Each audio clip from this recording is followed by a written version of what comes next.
What's going on, everybody? Welcome back to Jay Debates. I'm your host. I go by the name of Jay, and we are now on to episode 29.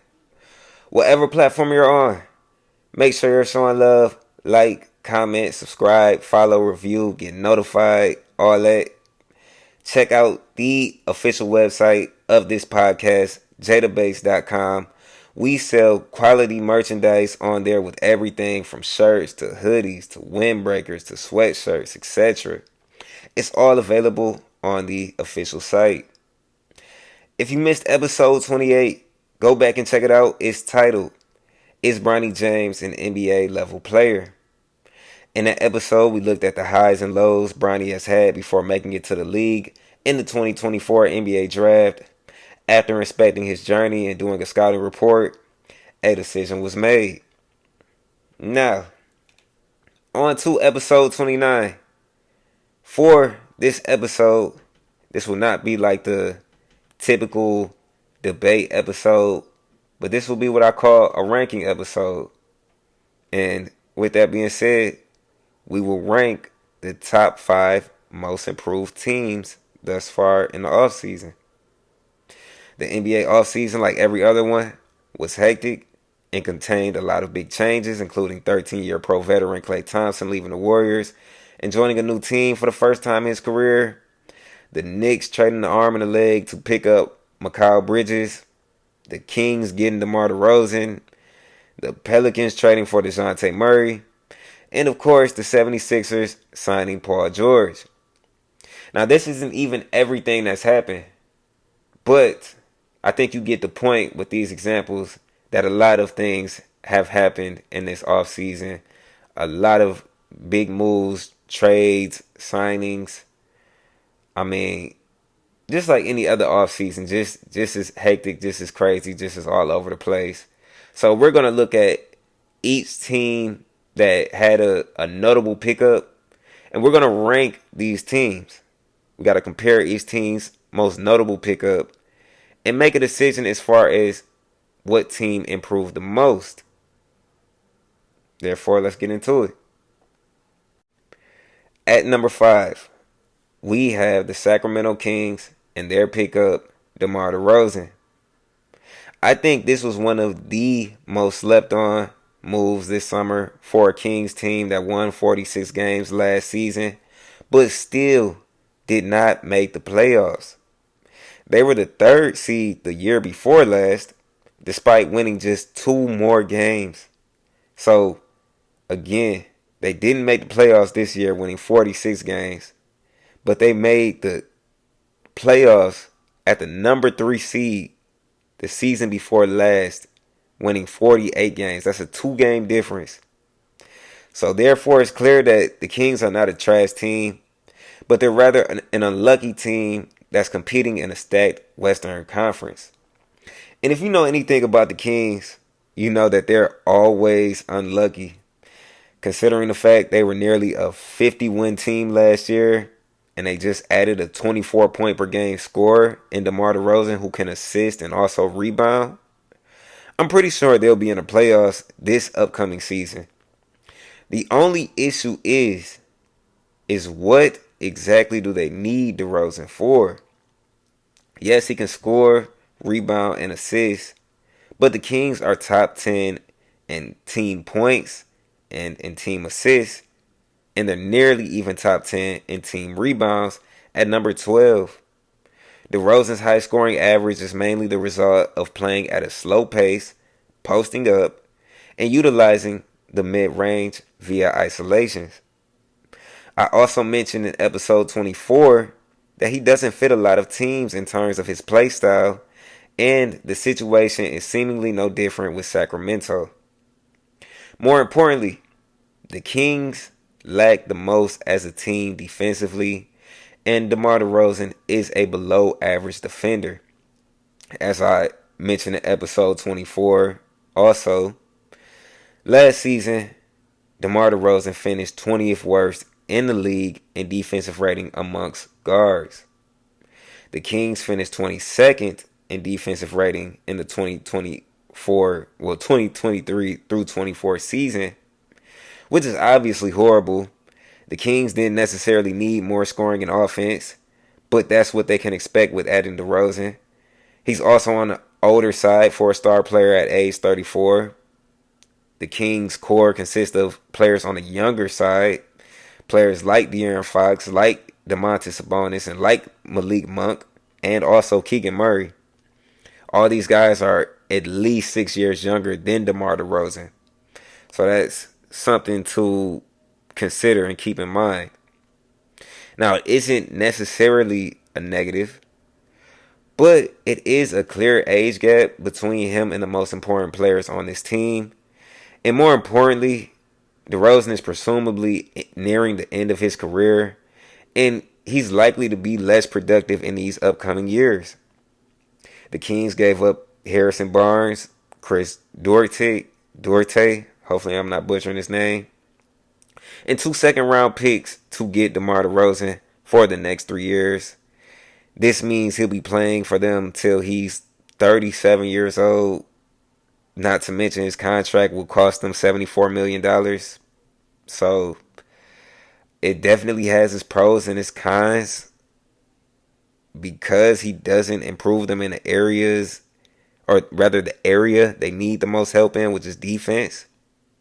And because he cannot stretch the floor and is a ball-dominant player who may not fit their fast-paced run-and-gun system. And again, because he is 34 years old, I got to put the Kings at number 5 on this list. At number 4, we got the Mavericks signing Klay Thompson. To be clear, this was a sign and trade deal, but the Mavs didn't give up anything considerable to get Klay, in all honesty. Thompson also took a pay cut to be in Dallas, which of course benefits this team and their situation as well. Although I'm pretty sure you hear all the wash jokes and allegations about Klay Thompson, he's still an 18-point per game scorer who shot 39% from 3 and 93% from the free throw line last season. The Mavs finished 27th overall in team free throw percentage, so Klay will undoubtedly have a positive impact there.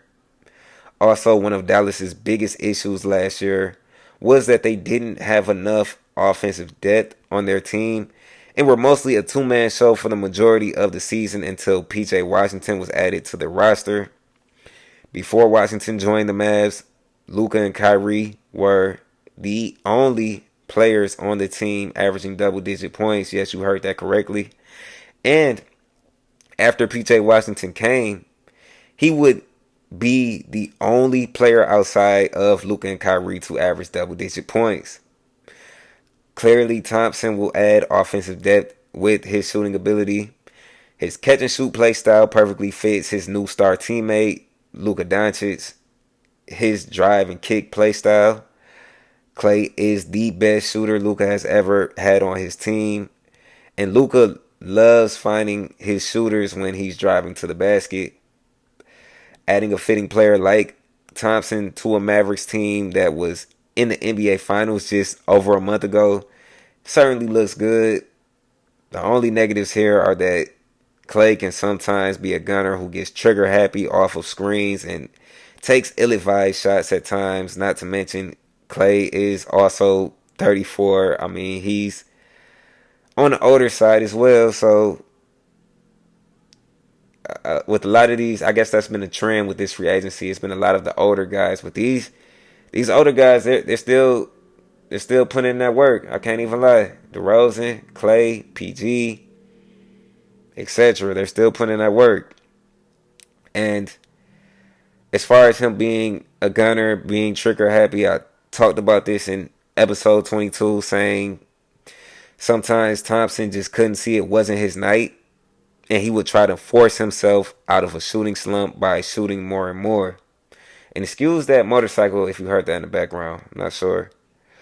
I also said Klay being the third option is a perfect fit to me because he wasn't productive as the second option in Golden State in terms of efficiency.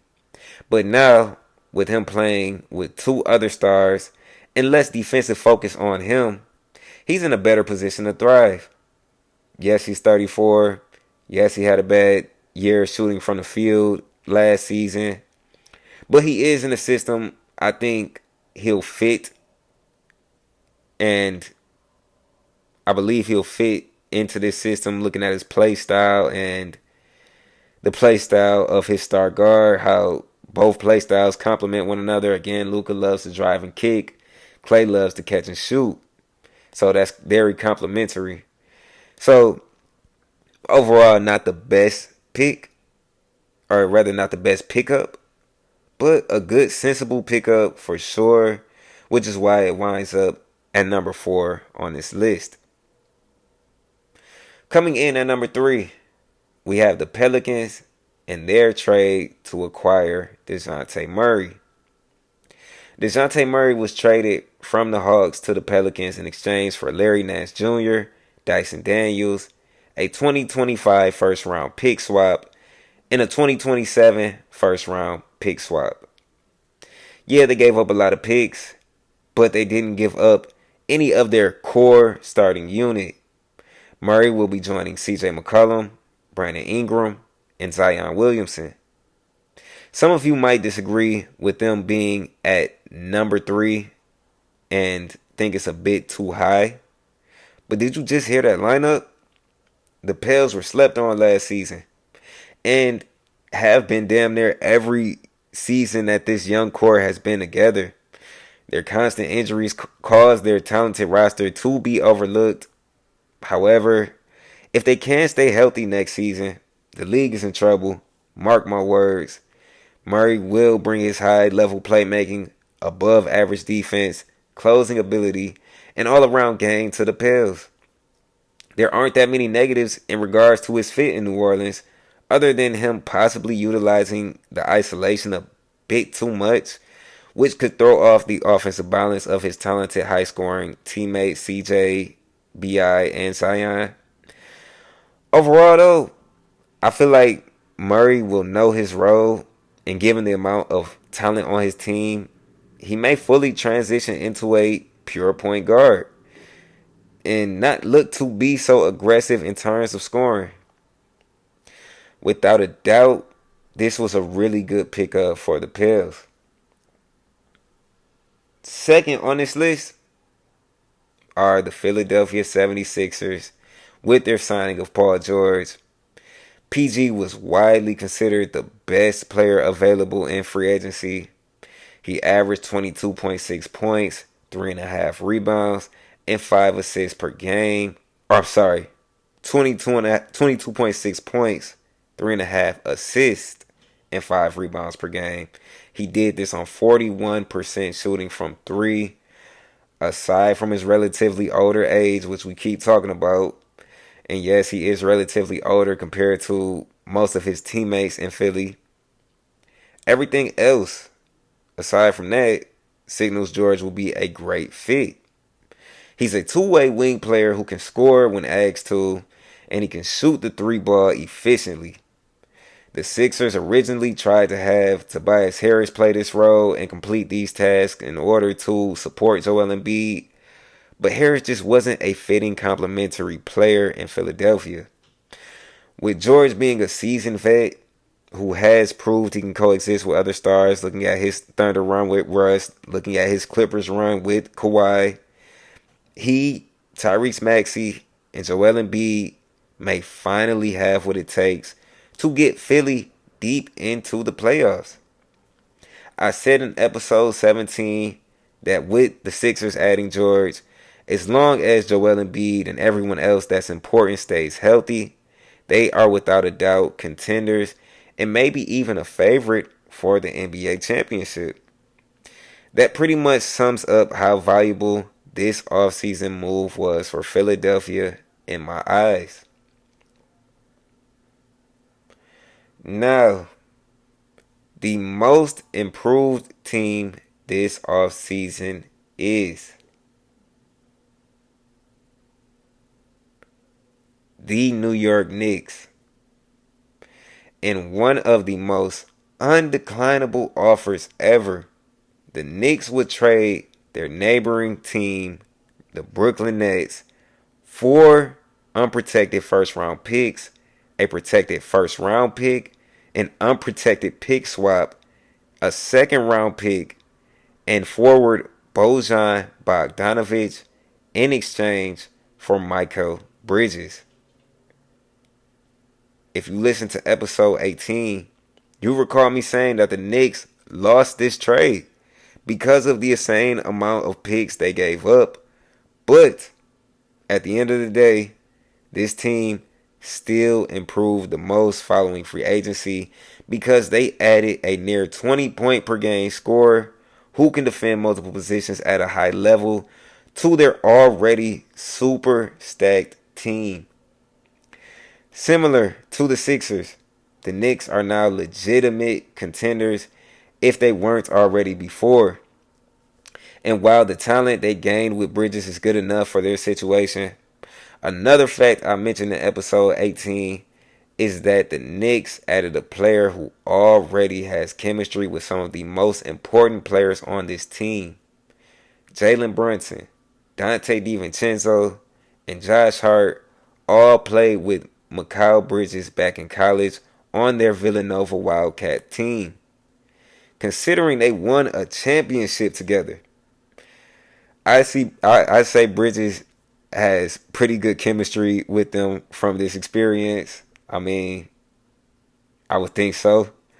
Everything from the fit to the impressive and deep roster to the established chemistry is a great sign of things to come for New York, given injuries don't disrupt things. For this reason, the New York Knicks are my most improved team this offseason. Honorable mentions for this conversation are the Detroit Pistons and the San Antonio Spurs. They didn't land big stars, but they did add some quality pieces such as Tobias Harris and Malik Beasley for the Pistons and Chris Paul for the Spurs. Ultimately, though, these teams fell just short of the improvement threshold the prior listed teams set. So that wraps up this episode. As always, I thank you for listening to the very end. Like, comment, subscribe. I don't care what platform you're on. Make sure you're being notified and stay tuned for more episodes. Again, check out jadabase.com. This is Jada Bates, and I'm out.